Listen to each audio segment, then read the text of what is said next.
மாதவராஜன் அவர்கள் இது ஜெயலலிதா ஆட்சி தான் நடக்குது அப்படின்னு சொல்லி சொல்றாரு. இப்போ நடந்துட்டு இருக்கிறது அம்மாவுடைய ஆட்சிங்கிறதா நாங்கள் பதிவு பண்ணுறோம்.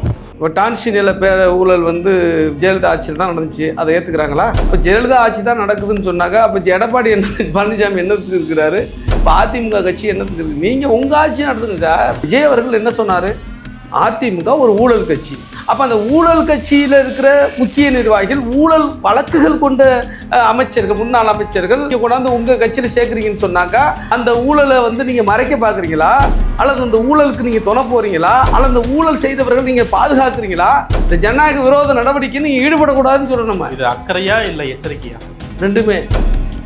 இப்படியெல்லாம் பண்ணிட்டு இருந்தா நாங்கள் வெளியே வந்துடும் அப்படிங்கிற எச்சரிக்கையான்னு கேட்குறோம். அதுக்கான காரணங்கள், உரிய காரணங்கள் இருந்துச்சுன்னா எங்கள் தலைவர் உயர்நிலை கூட்டம் முடிவு பண்ணுவாங்க. தொகுதி மறுவரையாக இருக்கட்டும், திருப்பரங்குன்றம் பிரச்சனையாக இருக்கட்டும், பாஜகவுக்கு எதிரான நிலைப்பாடை எடுத்திருக்காங்க. இல்லை, இதில் முக்கால்வாசி பிரச்சனைகளுக்கு சட்டமன்றத்தில் மட்டும்தான் தீர்மானம் நிறைவேற்றுறாங்க. ஆனால் வெளிப்படையாக மக்கள் போராட்டமாகவோ இல்லை மக்கள்கிட்ட கருத்தியல் பரப்புரையாகவோ அவங்க செய்யவே கிடையாது. இல்லை, அது ஆரம்பிக்கவே இல்லைன்றது தான் பெரிய குற்றம். அது அவசியம் இல்லை. திமுக ஆட்சியில் திமுக பண்ண தவறுகளையும் விசிக சுமந்தது. இப்போ தாவேக ஆட்சியில் பண்ணக்கூடிய தவறுகளையும் விசிக சுமக்க வேண்டியது இருக்கு.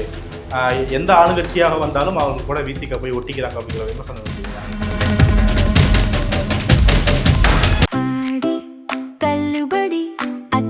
பேரும் அல்லம்படி 6 முதல் 60% வரை ஆடி தள்ளுபடியுடன் super Saravana stores, Chennai, Madurai, Kovai.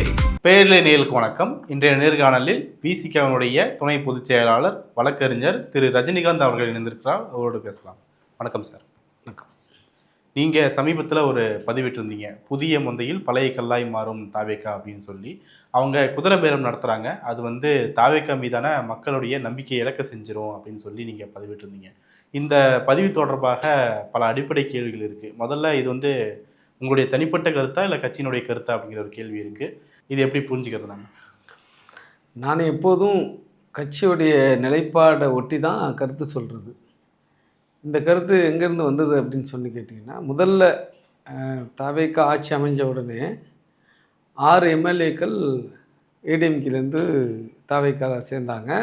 எம்எல்ஏவை resign பண்ணிவிட்டு இங்கே தாவேகா உறுப்பினராக சேர்ந்தாங்க. அப்போ உடனடியாக எதிர்வினை ஆற்றினது விசிகா தான். எங்கள் தலைவர் அண்ணன் எழுச்சி தமிழர் தான். என்ன சொன்னார்னா, இந்த நடவடிக்கை ஏற்புடையதல்ல, இது ஜனநாயகத்துக்கு உகந்ததல்ல, உங்களுக்கான நற்பெயருக்கு களங்கத்தை ஏற்படுத்தும், இப்படிப்பட்ட நடவடிக்கையை கைவிடணும்னு சொன்னார். அதே ஸ்டாண்டில் தான் நான் இப்போ பேசியிருக்கேன். இல்லை, பின்னாடி பேசும்போது அது உட்கட்சி பிரச்சனையாக கூட இருக்கலாம்னு சொல்லி தலைவர் பேசினார் இல்லையா?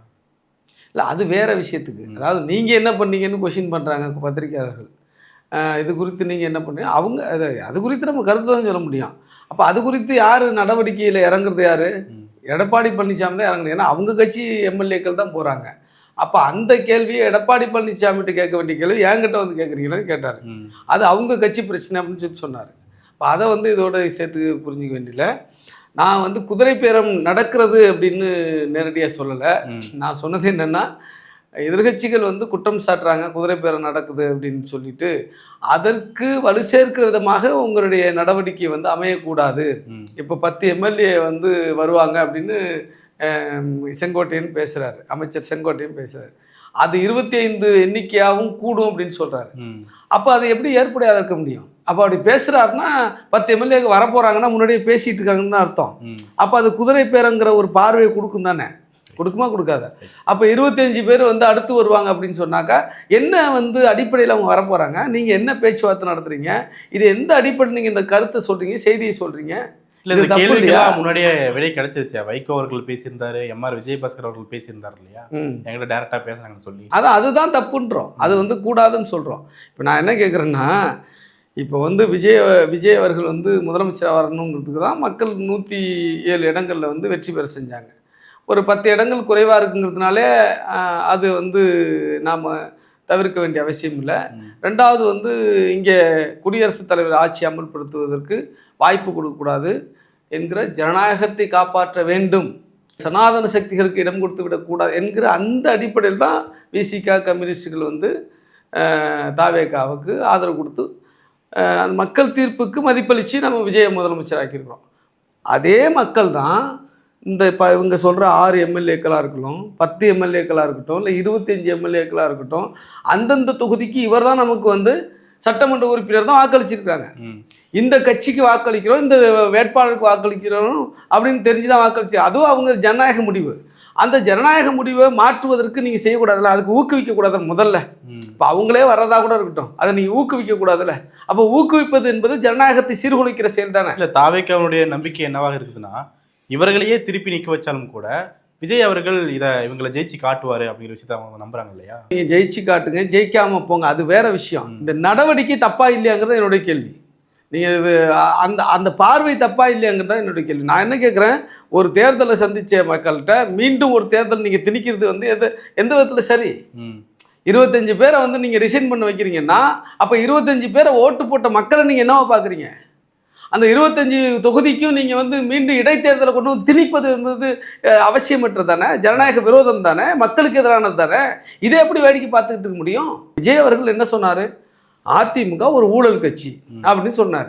அப்போ அந்த ஊழல் கட்சியில் இருக்கிற முக்கிய நிர்வாகிகள், ஊழல் வழக்குகள் கொண்ட அமைச்சர்கள், முன்னாள் அமைச்சர்கள், முன்னாள் நிர்வாகிகளை நீங்கள் கொண்டாந்து உங்கள் கட்சியில் சேர்க்குறீங்கன்னு சொன்னாக்கா, அப்போ நீங்கள் அந்த ஊழலை வந்து நீங்கள் மறைக்க பார்க்குறீங்களா, அல்லது அந்த ஊழலுக்கு நீங்கள் துணை போகிறீங்களா, அல்லது அந்த ஊழல் செய்தவர்கள் நீங்கள் பாதுகாக்கிறீங்களா?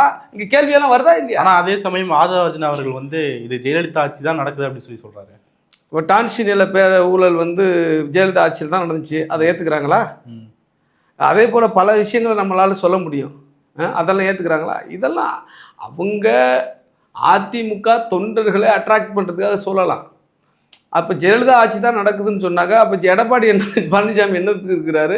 இப்போ அதிமுக கட்சி என்னத்துக்கு இருக்குது? நீங்கள் உங்கள் ஆட்சி நடத்துங்க சார், விஜய் ஆட்சி நடத்துங்க, புதிய ஆட்சி நடத்துங்க, மாற்றத்துக்கான ஆட்சின்னு தான் நீங்கள் சொன்னீங்க, அதை நடத்துங்க. அதுக்கு தான் உங்களுக்கு மக்கள் ஓட்டு போட்டிருக்காங்க, நாங்கள் சப்போர்ட் பண்ணுறோம். உங்கள்கிட்ட நாங்கள் அதை தான் எதிர்பார்க்குறோம். அப்போ ஊழல் பெருவழின்னு சொல்லிட்டு நீங்கள் வந்து அவங்களே உங்கள் கட்சியில் எல்லாரையும் கொண்டு வந்து சேர்க்குறீங்கன்னா அப்போ தான் நம்ம கேட்குறோம். இப்போ வந்து புதிய மொந்தையில் பழைய கல் அப்படின்னு இந்த பழைய ஆட்கள், பழைய ஊழல் பெருச்சாளிகள்லாம் உங்கள் கட்சிக்குள்ளே சேர்த்து உங்கள் கட்சியை நீங்கள் பால்படுத்துறீங்கன்ற நான் அந்த அக்கறையில் சொல்கிறோம். நம்ம இந்த ஜனநாயக விரோத நடவடிக்கை நீங்கள் ஈடுபடக்கூடாதுன்னு சொல்கிறோம். நம்ம இது அக்கறையா இல்லை எச்சரிக்கையா? ரெண்டுமே. அக்கறையும் சரிதான், எச்சரிக்கையும் சரிதான். இது எச்சரிக்கை என்னப்பா, ஜனநாயகத்தை பால் கொடுத்த கூடாதுங்கிற எச்சரிக்கை தானே. ஆமாம்.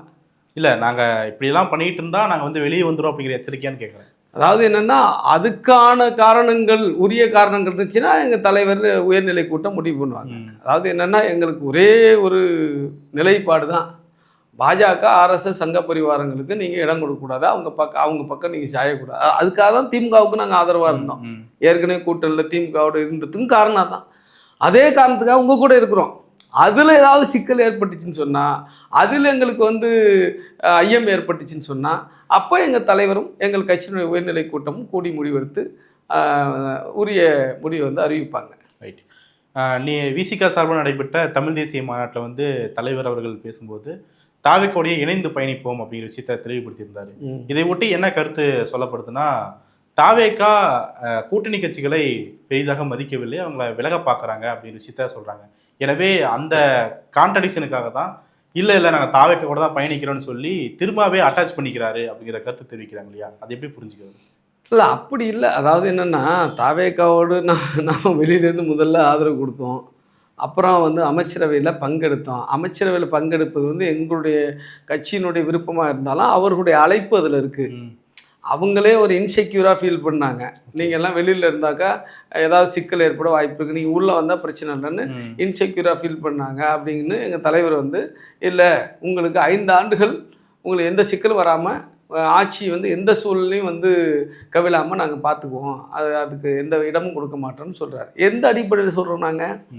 எந்த அடிப்படைனா, நீங்கள் பாஜக எதிர்ப்பில் உறுதியாக இருக்கிறீங்க, கொள்கை எதிரின்னு நீங்கள் சொல்கிறீங்க பாஜக ஆர்எஸ்எஸ், அப்படின்னா சனாதன எதிர்ப்புன்னு அர்த்தம். அதில் நீங்கள் உறுதியாக இருக்கிறீங்க. மாநில உரிமைகளில் வந்து நீங்கள் காம்ப்ரமைஸ் பண்ணிக்க மாட்டீங்க, மக்களுடைய உரிமைகளில் நீங்கள் வந்து காம்ப்ரமைஸ் பண்ண மாட்டீங்க, சமூக நீதி பார்வையிலேருந்து உங்களுக்கு காம்ப்ரமைஸ் கிடையாதுங்கிற அடிப்படையில் திராவிட கொள்கைகள் தான் உங்கள் கொள்கையோ. ஏன்னா பெரியார், அம்பேத்கர்லாம் அவங்களுக்கு கொள்கை தலைவராக சொல்கிறாங்களா, அந்த அடிப்படையில் தான் நாம் வந்து அவங்கள தொடர்ச்சியாக சப்போர்ட் பண்ணுறோம், அவங்களுக்கு வந்து ஆதரவு கொடுக்குறோன்னு வச்சுங்களேன். இப்போ அதில் அவங்க வலுவாமல் இருக்கிறாங்கங்கிற நம்பிக்கை எங்களுக்கு ஏற்பட்டதன் அடிப்படையில் தான் எங்கள் தலைவர் வந்து முன்னாடியே சொன்னார். மாநாட்டில் திடீர்னு அறிவிக்கல, அதுக்கு முன்பே வந்து தாவேக்காவோடு நாங்கள் பயணிக்கிறோம்னு சொல்லிட்டாரு. அதே மாதிரி தாவேக்கா தலைமையில் ஒரு கூட்டணி உருவாக்குவதற்கான முயற்சியில் அந்த கூட்டத்தில் நாங்களும் பங்கெடுத்தோம். உங்களுக்கு தெரியும், மாமல்லபுரத்தில் நடந்துச்சு. 2வது கூட்டத்துக்காக அது பெண்டிங்காக இருக்குது. அப்போது வந்து அதன் பிறகு நடக்கிற ஒரு பெரிய மாநாடு, முதல் மாநாடு. இந்த மாநாட்டில் அந்த செய்தியை மீண்டும் வந்து தொண்டர்களுக்கு சொல்கிறார், தலைவர் தொண்டர்களுக்கு சொல்கிறார். அதுதான் நடந்த விஷயமே தவிர அது வந்து திடீர்னு அறிவிக்கப்பட்டதோ அல்லது வந்து அவங்க நம்மளை மதிக்கலை அப்படிங்கிறதுக்காக அல்லது வந்து சந்தேகத்தில் இருக்கிறாங்க என்பதற்காக அல்ல. மதிப்பு மரியாதைங்கிறதெல்லாம் வந்து அரசியல் நோக்கத்துக்கான மக்களுக்கான விஷயத்துலேருந்து தான் உருவாகுது. நாம் தனிப்பட்ட மரியாதையெல்லாம் எதிர்பார்க்கல. எப்படி நாங்கள் திமுக கூட இருக்கும் பொழுது நாங்கள் மக்கள் பிரச்சனைக்காக போராடாமல் இருந்ததே இல்லை, எந்த விதத்திலும் காம்ப்ரமைஸ் பண்ணிக்கிட்டதில்லை. அதே வந்து தவறாக பேசினாங்க, இவங்க திமுகவுக்கு முட்டு கொடுக்குறாங்க. எது நட்பு சுட்டலோ அதை நட்போடு சுட்டி காட்டுவதும், எதை வந்து போராட்டம் செய்யணுமோ அல்லது வலியுறுத்த அழுத்தம் கொடுக்கணுமோ அது அழுத்தம் கொடுத்ததும் திமுக ஆட்சிலையும் நடந்தது. திமுக ஆட்சியும் நாங்கள் பண்ணணும். இன்னும் சொல்ல போனால் திமுக ஆட்சியில் அதிகமான போராட்டங்களை திமுக அரசை எதிர்த்து நடத்திய கட்சி விசிகா தான், அதிமுகவோ அல்லது பாஜகவோ இல்லை. அதே நிலைப்பாட்டாக இன்றைக்கி இருக்கிறோம். நீங்கள் வந்து சரியாக நீங்கள் வந்து உங்கள் ஆட்சியை நடத்துகிறீங்க, சரியாக நிலைப்பாடு சரியாக இருக்குன்னா நம்ம சப்போர்ட்டாக நிற்போம். அதே சமயத்தில் ஜனநாயகத்திற்கு ஏதாவது சிக்கல் ஏற்படுது, விரோதமாக இருக்குது, மக்களுக்கு விரோதமாக இருக்குது, மாநில உரிமைகள் வந்து இங்கே வந்து காம்ப்ரமைஸ் செய்யப்படுதுன்னா நிச்சயமாக அதுக்கு விட்டு கொடுக்க மாட்டோம். அதில் தான் என்ன கேள்வி எழுதுனா, இப்போது நீங்கள் திமுக கூட்டணியில் இருந்தாலும் நீங்கள் ஆட்சியில் இல்லை, அதனால் மக்கள் பிரச்சனையாக போராடினீங்க. இப்போ நீங்கள் ஆட்சியில் வந்து பங்கு பெற்றிருக்கீங்க, இப்போது நீங்கள் போராட்டம் தான் நடத்துவீங்க அப்படின்னா 2 ஆட்சியுமே ஒரே கட்டத்தில் தான் நீங்கள் நீடிப்பீங்களா அப்படிங்கிற ஒரு கேள்வி இருக்குல்ல? இல்லை நாம் அதாவது என்னென்னா, நம்ம அமைச்சரவையில் பங்கெடுத்திருப்பது என்பது ஒரு ஒரு ஒரு குறைந்தபட்சமான ஒரு முன்னேற்றம், அவ்வளோதான். என் கட்சியை பொறுத்தளவு ஒரு குறைந்தபட்ச முன்னேற்றம். அது இப்போது எல்லாருக்கும் தீர்மானிக்கிறது எல்லாமே சிஎம் தான் தீர்மானிப்பார். இது எங்கள் தோழர் மரியாதைக்குரிய மாண்புமிகு சமூக நீதித்துறை அமைச்சர் வன்னியரசு அவர்கள் தனிச்சு வந்து செயல்படுவதற்கான அதிகாரம் இருக்குன்னு அவரே சொல்கிறார். சுதந்திரமாக என்னை செயல்பட சொல்லிட்டு இருக்காங்க, என்ன எந்த இடையூறும் இல்லைன்னு சொல்கிறார். அந்த வகையில் வரவேற்கிறோம். ஆனால் வந்து அது எல்லாத்தையும் தீர்மானிக்கிற அதிகாரமா அப்படின்னா அது இல்லை. எல்லாத்தையும் ஒரு மிக முக்கியமான, இப்போ இவர் சமூக நீதித்துறை அமைச்சராக இருக்கிறதுனால ஆணவ படுகொலைக்கு எதிரான சட்டத்தை இவர் ஏற்றிட முடியுமா? ஏற்ற முடியாதுல்ல. அப்போ முதலமைச்சருடைய கன்சென்ட் வேணும், அமைச்சருடைய கன்சென்ட் வேணும், சட்டசபையில் பெரும்பான்மை பெறணும் இல்லையா? அப்போ அங்கே முதலமைச்சர் தானே அதை வந்து முடிவெடுக்கணும். அப்போ அதுக்கு உரிய அழுத்தத்தை கொடுக்குற இடத்துல தான் அமைச்சராக இருந்தாலும் இருக்க முடியும் இப்போதைக்கு இருக்கிற சூழல். அதனால் வந்து இந்த அமைச்சரவையில் பங்கெடுத்திருப்பது என்பது அப்படியே நாம் எல்லாத்தையும் அட்டாச்மெண்ட் ஆகிட்டோன்னு கிடையாது. நாம் எதில் அட்டாச்மெண்ட் ஆகுமோ அதில் அட்டாச்மெண்ட்டாக இருப்போம், எதில் டிட்டாச்சாக இருக்குமோ அதில் டிட்டாச்சாக இருப்போம். அதில் பிரச்சனை கிடையாது. இதை ஒட்டி இன்னொரு பிரச்சனையை சுட்டி காட்டுறது என்னன்னா, திமுக ஆட்சியில் திமுக பண்ண தவறுகளையும் விசிக சுமந்தது. இப்போ தாவேக்கா ஆட்சியில் பண்ணக்கூடிய தவறுகளையும் விசிக சுமக்க வேண்டியது இருக்குது. எந்த ஆளுங்கட்சியாக வந்தாலும் அவர்கள் கூட விசிக போய் ஒட்டிக்கிறாங்க அப்படிங்கிற விமர்சனம் இருக்கு இல்லையா? அது கிடையவே கிடையாது. அப்படி எப்படி சொல்ல முடியும்? இப்போ சிபிஐ, சிபிஎம், விசிகா எல்லாமே, ஐயுஎம்எல் எல்லாமே திமுக கூட இருந்தவங்க தானே. இப்போ எல்லாமே தானே தாவேக்கா கூட இருக்கணும். தாவேக்கா திமுக கூட இருந்ததுக்கான நோக்கத்தை நான் உங்களுக்கு ஏற்கனவே சொன்னேன், சனாதன எதிர்ப்பு தான். அதுலேயே எங்களுக்கு மாற்று கருத்துக்கள் பல இருந்துச்சு. திமுக கூட இருக்கும் பொழுது எங்கள் தலைவர் வந்து சொன்னார், வலிகளோடும் வேதனைகளோடு தான் நாங்கள் வந்து பயணிச்சுக்கிட்டு இருக்கிறோம் அப்படின்னு சொன்னார். வேங்கவேல் போன்ற ஒரு பிட்டர் எக்ஸ்பீரியன்ஸ் எங்களுக்கு உண்டு, கசப்பான அனுபவங்கள் உண்டு. அப்போ அதுக்கு என்ன காரணம்னா, அதிகாரிகளுடைய பேச்சை வந்து அன்றைக்கி இருந்த முதலமைச்சர் மரியாதைக்குரிய மு க ஸ்டாலின் அவர்கள் அதிகாரிகள் பேச்சை வந்து நம்பினாருங்கிற குற்றச்சாட்டு எங்கள்கிட்ட இருந்து உண்டு. இப்போ இதே முதலமைச்சரும் அதிகாரிகளுடைய பேச்சை நம்பக்கூடாதுன்றோம். அந்த தப்பை வந்து நீங்கள் பண்ணக்கூடாதுன்றோம். நீங்கள் வந்து உரிய திமுக என்றதெல்லாம் வந்து அவங்க சரி செய்ய வேண்டியிருந்ததோ அதை நீங்கள் சரியாக நடந்துக்கணும்னு எதிர்பார்க்குறோம். அது தப்பு கிடையாது. இன்றைக்கி வந்து சிபிஎம் போராடுறாங்க. என்னத்துக்கு போராடுறாங்க? குஜிலியம்பாளையத்தில் ஒரு தாசில்தார் ஒரு சுற்றறிக்கை அனுப்பியிருக்கிறாரு. சிபிஎம் கட்சியெல்லாம் யார் இருக்கிறாங்க, காக்ரோச் பார்ட்டியில் யார் இருக்கிறாங்க, நீங்கள் பார்த்து கணக்கு எடுக்குன்னு சொல்கிறாங்க. அது வந்து எதிரானது தானே. அப்போ உங்களுக்கு தெரியாமல் ஒரு அதிகாரி அப்படி செயல்படக்கூடாதுல்ல. அதை உங்கள் கவனத்துக்கு எடுத்துக்கிட்டு அது தீர விசாரித்து அதில் என்ன நடந்திருக்குங்கிறத நீங்கள் வந்து அது ஃபைண்ட் அவுட் பண்ணி நடவடிக்கை எடுக்கணும்னு எதிர்பார்க்குறாங்க. அதனால தான் அவங்க கேட்குறாங்க, நீங்கள் வந்து அதிகாரிகள் உங்களுக்கு வேணுமா அல்லது எங்களுடைய ஆதரவு வேணுமான்னு கேட்குறாங்க. இல்லை இதே மாதிரி அதை சொல்லிடுறேன். அதே மாதிரி என்னென்னா, விசிகாவை பொறுத்தளவுக்கு ஆளுங்கட்சியாக இருக்கிறதுனால ஒட்டிக்கிறது அப்படிங்கிறதெல்லாம் ஒன்றும் கிடையாது. அது தவறான பார்வை. ஏன் ஒரு பதவி அல்லது வந்து வேறு அந்தஸ்துகளுக்காக நாங்கள் என்றைக்கும் எந்த முடிவு எடுக்கிறதோ கொள்கை அடிப்படையில் தான் எங்களுடைய முடிவு இருக்கும், நிலைப்பாடு இருக்கும். ஏன் வந்து நாங்கள் இப்போ முடிவு எடுத்தோம் அப்படின்னா திமுகவோட கலந்து பேசணும் அப்படிங்கிறது உங்களுக்கு தெரியும் இல்லையா? ஏன் எடுத்தோம்? அதான் நான் சொன்னது தான். இங்கே ஒரு 10 தொகுதி குறைவாக இருக்கிறதுனால குடியரசுத் தலைவர் ஆட்சிக்கு வரக்கூடாது, பிஜேபி கொல்லைப்புறமாக தமிழ்நாட்டை ஆட்சி புரியக்கூடாது என்கிற சனாதன எதிர்ப்பு என்கிற அந்த நிலைப்பாடு, அந்த கொள்கையின் அடிப்படையில் தான் நாங்கள் வந்து ஆதரவு கொடுத்தமே ஒழிய, அதுவும் ஆதரவு எங்களை நாடி கேட்டதுனால நாங்கள் ஓடி போய் ஒட்டிக்கல. அவங்க எங்கள்கிட்ட ஆதரவு கேட்டாங்க, கடிதம் கொடுத்தாங்க, பலகட்ட பேச்சுவார்த்தை நடத்தி பல வந்து நீங்கள் வாங்க கண்டிப்பாக இருக்கணும்னு சொல்லி சொன்னாங்க. அவங்களுடைய மதசார்பின்மை மற்றும் திராவிட சமூக நீதி கொள்கைன்னு நாங்கள் உறுதியாக இருப்போம்னு அஷூரன்ஸ் கொடுத்தாங்க. நாம் அதையெல்லாம் ஏற்றுக்கிட்டு போயிருக்கிறோம். அது இன்றைக்கி நாம் பயணிச்சுக்கிட்டு இருக்கிறோம். நம்ம பயணங்கிறது வந்து அவங்க சரியாக இருக்கிற வரை நிச்சயமாக இருக்கும், கொள்கையிலிருந்து திசை மாறாமல் இருக்கிற வரைக்கும் நிச்சயமாக இருக்கும். இல்லை, அதில் தான் இப்போ நீங்கள் சனாதன எதிர்ப்பை தான் அவங்க வந்து பின்பற்றுறாங்க, அதை நம்பிட்டு இருக்கோம் அப்படின்னு சொல்றீங்க இல்லையா? ஆனால் கட்சியில் இருக்கும்போதும் சரி, இப்போ ஆட்சியில் இருக்கும்போதும் சரி, பாஜக எதிர்ப்பை அவங்க தீவிரமாக பேசவே மாட்டேங்கிறாங்க. பாஜக கொண்டு வரக்கூடிய திட்டங்களை அவங்க தீவிரமாக எதிர்க்க மாட்டேங்கிறாங்க. டீலிமிட்டேஷன் பற்றி விஜய் அவர்கள் டபுள் ஸ்டாண்ட் எடுக்கிறாரு, அமித்ஷாவை பார்த்தோன்னே அவர் பயப்படுறாரு அப்படிங்கிற கருத்தெல்லாம் இருக்குது இல்லையா? அப்போது பாஜக எதிர்ப்பில் வந்து தாவேக்கா தயக்கம் காட்டுவதை நம்ம எப்படி புரிஞ்சுக்கிறது? அதாவது என்னென்னா, அதை நம்ம எப்படி புரிஞ்சுக்கிறோம் அப்படின்னு சொன்னாக்கா, பேசினாதான் எதிர்க்கிறாங்க அப்படின்னு எடுத்துக்க முடியாது. ஒவ்வொருத்தருக்கும் ஒரு பாணி இருக்கும், ஒரு ஸ்டைல் இருக்கும். பேசாமலே எதிர் நடவடிக்கைகள் மூலம் செயல் மூலமாக நிரூபிக்கிற ஒரு தன்மை ஒன்று இருக்குது. சில பேர் பேசுவாங்க, செயல்படுவாங்க, சில பேர் பேச மாட்டாங்க, செயல்பாட்டில் நிரூபிப்பாங்க. நாம் அந்த 2வது ரகமாக வந்து முதலமைச்சர் விஜயை பார்க்குறோம். இவர் வந்து எதிர்த்து பேசலை அப்படிங்கிறதுனாலே செயல்பாடு எப்படி இருக்குது அப்படின்னு பார்த்தாக்கா, செயல்பாடு பாஜகவுக்கு எதிராக இருக்கிறது. கொள்கை எதிரி என்று சொல்வதில் வந்து அவங்க உறுதியாக இருக்கிறாங்க. சில வந்து என்னென்னா, அந்த மாநில உரிமைகளை பெறுவதற்காக சில என்ன சொல்கிறது, எல்லாத்தையும் பேச வேண்டிய அவசியம் இல்லை, ஆனால் செயல்பாட்டில் காட்டுவோம் அப்படிங்கிறது அவங்க அப்படி நடந்துக்கிறாங்க அப்படின்னு தான் இது நமக்கு. அது மட்டும் இல்லாமல் அவரே சொல்கிறாரு, டாக் லெஸ் ஒர்க் மோர் அப்படிங்கிறாரு. அப்போ நீங்கள் அந்த அடிப்படையில் நம்ம பார்த்தோம்னு சொன்னாக்கா, இப்போ நீட் எதிர்ப்பாக இருக்கட்டும், அல்லது தமிழ்தாய் வாழ்த்து பிரச்சனையாக இருக்கட்டும், அல்லது வந்து இருமொழி கொள்கை பிரச்சனையாக இருக்கட்டும், அல்லது வந்து இந்த சிறுபான்மை மதங்களை சார்ந்தவர்களுக்கு வெளிநாட்டு நிதியை பெறுகிற அந்த பிரச்சனையாக இருக்கட்டும், டீலிமிட்டேஷன் தொகுதி மறுவரையாக இருக்கட்டும், திருப்பரங்குன்றம் பிரச்சனையாக இருக்கட்டும், இது எல்லாத்துலேயும் வந்து அவங்க பாஜகவுக்கு எதிரான நிலைப்பாடை எடுத்திருக்காங்க. இல்லை, இதில் முக்கால்வாசி பிரச்சனைகளுக்கு சட்டமன்றத்தில் மட்டும்தான் தீர்மானம் நிறைவேற்றுறாங்க.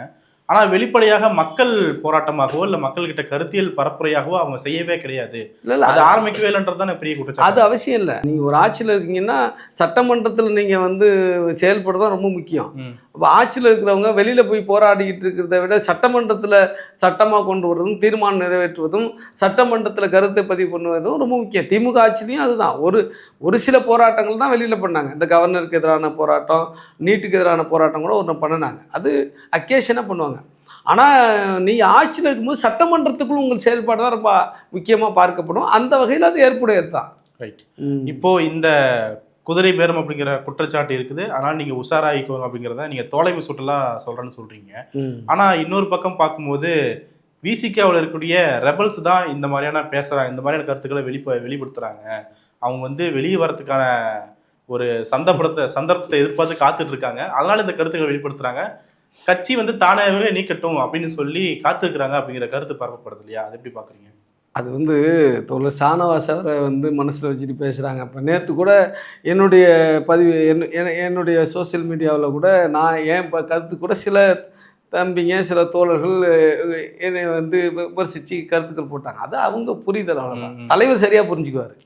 நமக்கு தலைமை சரியாக புரிஞ்சுக்கிறாங்களா, கட்சியில் இருக்கிற முக்கியமான தலைவர்கள் புரிதல் வந்து சரியாக. ஆனால் துணை பொதுச்செயலாளராக நீங்கள் இருக்கீங்க, உங்களுடைய கருத்து வந்து மக்களுக்கு புரியணும் இல்லையா? உங்களுடைய தொண்டர்களுக்கும் அது சென்று சேரணும் இல்லையா? இல்லை, அதாவது என்னென்னா, தொண்டர்களுக்கும் புரியணும் தான். ஒரு சில பேர் புரிதல் குறைவாக இருப்பாங்கள்ல. இவர் வந்து தலைவர் வந்து நம்ம தாவேக்கா ஆட்சிக்கு சப்போர்ட் பண்ணுறாரு, இவர் என்ன கிரிட்டிசைஸ் பண்ணுறாரு அப்படின்னு ஒரு கொஷின் வந்து அவங்க முன்னாடி நடந்தது தலைவருடைய நிலைப்பாடை தொடர்ச்சியாக வாட்ச் பண்ணாமல் இருக்கிற ஒரு சில பேர் வந்து அந்த மாதிரி ஒரு டவுட்டில் எழுதலாம். அது அவசியம் கிடையாது. ரெண்டாவது, ரெபல் அப்படிங்கிறதெல்லாம் ஒன்றும் கிடையாது. நாம் வந்து எங்கள் கட்சியினுடைய நிலைப்பாடு என்னென்னா, வந்து கொள்கையின் அடிப்படையிலும் நிலைப்பாட்டின் அடிப்படையிலும் பிரச்சனை அடிப்படையில் தான் எங்களுடைய ஆதரவு இருக்குது. பிரச்சனை அடிப்படையில் இது சரின்னா சரின்னு சொல்கிறதும் தப்புன்னா தப்புன்னு சொல்கிறதும் எங்கள் தலைவருடைய வந்து பண்பு. அந்த அடிப்படையில் இந்த செயல்பாடு இந்த ஏடிஎம்கே எம்எல்ஏக்களை ரிசைன் பண்ண வச்சுட்டு சேர்க்குற செயல்பாடு மக்கள் விரோதம் சார். அது ஜனநாயக விரோதம், அது மக்களுக்கு எதிரானது. அதை எப்படி சுட்டி காட்டாமல் இருக்க முடியும்? தப்புன்னா தப்புன்னு தான் சொல்லுவோம். அதில் என்ன இப்போ அதுதான் எங்கள் தலைவருடைய வந்து நிலைப்பாடு அதுதான். இல்லை 4 பேர் வந்து சேர்ந்த உடனே விசிக தலைவரோ இல்லை சிபிஎம் பொதுச் செயலாளரோ பேசும்போது நாங்கள் இருக்கிறதுனால தான் 4ஓட நின்றுருக்கு அப்படின்னு சொல்லி பேசினாங்க. ஆனால் அதுக்கு பின்னாடியும் விஜய் பாஸ்கர்கள் வந்து சேர்ந்தாங்க. இப்போது 10 பேர் வந்து சேர போகிறாங்க அப்படின் போது அதுவும் நடந்ததுன்னா உங்களுடைய ரியாக்ஷன் என்னவா இருக்கும்? அது தலைவர் வந்து நிச்சயமாக அது குறித்து கருத்து சொல்வார். அது என்ன அப்படிங்கிறது பரிசீலனை நிச்சயமாக தலைவர் பரிசீலனைக்கு போகும். அது அவர் முடிவு சொல்லுவார். அதான் இதெல்லாம் ஏற்க முடியாது தான் இப்போவும் சொல்கிறோம். அது ஏற்க முடியாத ஒரு நடைமுறை. இது ஏற்க முடியாது அப்படிங்கிறத வலுவான ஒரு எதிர்குறலாம் நீங்கள் பதிவு பண்ணல அப்படிங்கிறத ஒரு பெரிய குற்றச்சாட்டாக இருக்குது. இல்லையா, அதாவது ஒரு செங்கோட்டையன் அவர்கள் ஸ்டேஜில் பேசியிருக்காரு. எங்கள் தலைவர் 2-3 நாளாக இந்த மாநிலத்தில் இல்லை, ஊரில் இல்லை. அவர் இன்னொரு ப்ரோக்ராமில் ரொம்ப பிஸியாக இருக்குது. கேரளாவில் எங்கள் கட்சியின் சார்பில் விருது வழங்கும் விழா இருக்குது. கேரளாவுடைய முதலமைச்சர் சதீசன் அவர்களுக்கு ஐயன்காளி விருது கொடுக்குறோம். அதே மாதிரி சிபிஐயோடைய தலைவர் ஒருத்தருக்கு நாராயணகுரு விருது கொடுக்குறோம். அந்த வேலைகளில் அவர் மும்முரமாக இருக்கார். அதனால் இவர் பேசிட்டார் அப்படிங்கிறதுனாலேயே வந்து அது நடந்துடும் அப்படின்னு சொல்ல முடியாது. நிச்சயமாக அது எதிர்வினை வந்து இப்போ என்னை போன்றவர்கள்லாம் எதிர்வினை ஆற்றிருக்கும்போது இது தலைவர் இது குறித்து அவருடைய கருத்தை சொல்வார். ரைட். இந்த மாதிரியான எதிர்கருத்துகள் வரும்போது முக்கியமாக சொல்கிறது என்னென்னா விசிகாக்குள்ளே இருக்கக்கூடியவர்கள் திமுகவில் கரைஞ்சிருவாங்க. அதை வந்து நிப்பாட்டுறதுக்காக தான் இப்போ வந்து தவிக கூட கூட்டணி அப்படிங்கிறதுல திரும்ப அவர்கள் ஸ்ட்ராங்காக பயணிக்கிறாரு, ஸ்ட்ராங்காக சொல்லிக்கிட்டே இருக்கிறாரு. அப்போது அவங்க கேடர்ஸுக்கு தான் ஒரு கருத்தை சொல்லிக்கிட்டே இருக்காரு அப்படிங்கிற ஒரு பார்வை இருக்கு இல்லையா? அது எப்படி பார்க்குறீங்க? அதாவது ஒரு விஷயம், விசிகாவை பொறுத்தளவுக்கு வந்து எங்கள் தலைவர் எடுப்பது, எங்கள் உயர்நிலை கூட்டம் எடுப்பது தான் இறுதி முடிவு. விசிகாவில் உரிய அரசியல்படுத்தப்பட்டவர்கள் வேறு எந்த விதமான வந்து என்ன சொல்கிறது சிந்தனை சிதறல்களுக்கும் ஆளாக மாட்டாங்க. விசிகாவில் வந்து தலைவரை பின்பற்றுறவங்க, விசிகா கட்சியினுடைய கொள்கை கோட்பாடுகளை உள்வாங்கியவர்கள். இது வந்து ஒரு விடுதலைக்கான இயக்கம். இது வந்து ஒரு பதவிக்கான இயக்கம் இல்லை, அதிகாரத்திற்கான இயக்கம்னா அதிகாரம் என்பது விடுதலைக்காகது. அப்படி இருக்கும் பொழுது அந்த ஒரு கொள்கையில் வந்து இது நிற்கிற கட்சி. இது இப்போ கொள்கை தான் எங்களுக்கு முதன்மை. அப்போ இந்த கொள்கையை உள்வாங்கியவர்கள் யாரும் வேறு எந்த கட்சியிலையும் போய் கரைய மாட்டாங்க. அதுக்கு வாய்ப்பே கிடையாது. அப்படி யாரும் போனாக்கா அவங்க தனிநபராக தான் போக முடியும். கட்சியை விட்டு தொண்டர்களோ தோழர்களோ கடைநிலை வந்து உறுப்பினர்களோ யாரும் கட்சியை விட்டு போக மாட்டாங்க.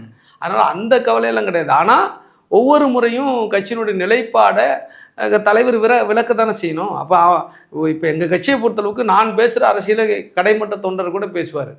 அப்போ அந்த புரிதலை வந்து தலைவர் கொடுத்துக்கிட்டே இருக்கார். அதனால் வந்து பாதுகாப்பு கருதி அதை கொடுக்குறாரு வந்து அப்படிங்கிற மாதிரி எடுத்துக்க வேண்டிய தேவையில்லை. இந்த சூழலில் பல்வேறு முக்கியமான விஷயங்கள் பண்ணிட்டீங்க. உங்களுடைய நேரத்துக்கு வரதுக்கு மிக்க நன்றி சார். நன்றி.